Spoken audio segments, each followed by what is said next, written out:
Om Namah Shivaya. Bienvenue à tous. Cette chaîne est destinée à vous faire découvrir la religion hindouiste. Nous allons voir dans cet épisode 5 la famille de Shiva. Nous avons déjà vu Ganesh, le dieu de la sagesse et de l'intelligence. C'est aussi le dieu par lequel on commence à prier. On a vu aussi Saravana, son petit frère, le dieu de la beauté, le dieu de la guerre, le dieu des Tamouls. Il y a beaucoup de temples de Saravana dans le sud de l'Inde. Nous avons également vu Shiva, le dieu tout-puissant de la branche shivaïste. Nous avons également vu Shakti, la femme de Shiva. Sans Shakti, il n'y a pas de Shiva. Shakti est l'énergie qui permet de faire fonctionner Shiva. Les deux sont un seul et même. Sans Shakti, il n'y a pas de Shiva. Sans Shiva, il n'y a pas de Shakti. Shakti, elle est très gentille, très douce. Shakti exauce plus facilement et plus rapidement les vœux des gens. Alors qu'avec Shiva, c'est plus difficile, il faut prendre du temps. Donc si on veut atteindre Shiva ou le voir, il faut passer par Shakti. Vous l'aurez compris, la famille de Shiva est composée de Shiva, de Shakti, le grand frère Ganesh et le petit frère Saravana. Donc c'est une famille qui vit au mont Kailash, leur résidence. La vraie résidence des Shiva, c'est pas le mont Kailash, mais quelque chose de bien plus haut, dans l'espace. Le chemin pour y accéder, c'est en passant par le mont Kailash. Il faut que je vous présente un personnage.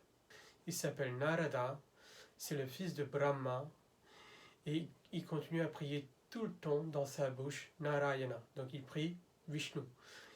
Ce personnage-là, c'est un Deva, il a le pouvoir d'accéder à tous les mondes, que ce soit le monde souterrain, le monde des humains, ou que le monde des cieux, ou le monde de Shiva ou de Vishnu. Il peut accéder partout où il veut et quand il veut. Il est aussi connu pour être le fauteur de troubles. C'est lui qui commence les troubles. Là où il n'y a pas de problème, il va venir, il va créer des troubles. Il est aussi bien connu que tous les troubles qu'il crée, c'est un bon fin. C'est pour donner une leçon au monde. Et un jour, il débarque chez les Shiva, au mont Kailash, il apporte une mangue. Il donne à Shiva, il dit que c'est un fruit sacré. Et celui qui mange ce fruit, il aura l'intelligence et la sagesse. Shiva, il va donner ce fruit à Shakti. Il dit, Shakti, mange ce fruit. Et Shakti va dire, nous on est des grands, on va donner ça aux enfants. Donc elle va tendre le fruit aux enfants. Il y a Ganesh et Saravana qui arrivent. Et Shakti dit de partager le fruit entre vous deux. Là, Narada, il va dire, non, ce fruit-là, il faut le manger en entier pour qu'il soit pleinement effectif. Et il voit Shiva, il demande, c'est bien vrai Shiva? Et Shiva, il dit oui. Donc là, il y a deux fils, un seul fruit, comment on va attribuer ce fruit? Donc là, Narada, il dit, on n'a qu'à faire une compétition. Là, il se demande, qu'est-ce qu'on va faire comme compétition? Il a été décidé que celui qui fait en premier le tour du monde aura le fruit. Donc, en écoutant ça, Saravana, il va prendre son véhicule, le paon, il va survoler le monde entier, l'univers entier. Il est parti survoler l'univers entier. Ganesh regarde son véhicule, la petite souris. La petite souris ne peut pas voler, elle ne va pas l'emmener très loin. Ganesh réfléchit. Il demande à Narada, qu'est-ce qui est le monde? Qu'est-ce qui est les parents? Narada lui répond, le monde, c'est les parents, c'est le monde.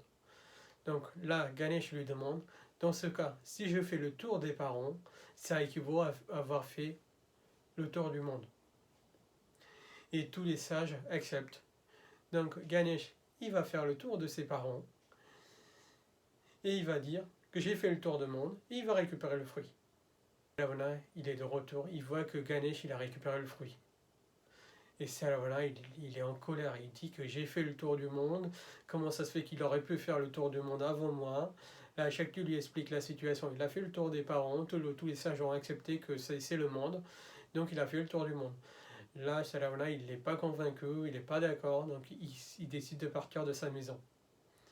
Il décide de partir de Mont Kailash, il décide d'abandonner tout, et il va aller sur Terre. Là, il va aller de mont à mont, il va aller sur 6 montagnes, il va demeurer là-bas. Et là, Shakti va venir, va essayer de lui convaincre, mais Saravana ne veut pas entendre raison. Il a fallu que Shakti raconte tous les jeux de Shiva, parce que Shiva fait des jeux pour apprendre quelque chose au monde, et Shakti lui dit que ce jeu aussi, ce spectacle, c'est organisé par Shiva pour apprendre quelque chose au monde. Saravana finit par se convaincre et il va aller au Mont Kailash vivre avec ses parents. Et les 6 montagnes dans lesquelles il a résidé, il y a eu des temples de Saravana. Donc si jamais vous allez dans le sud de l'Inde, vous allez trouver les 6 montagnes et les 6 temples.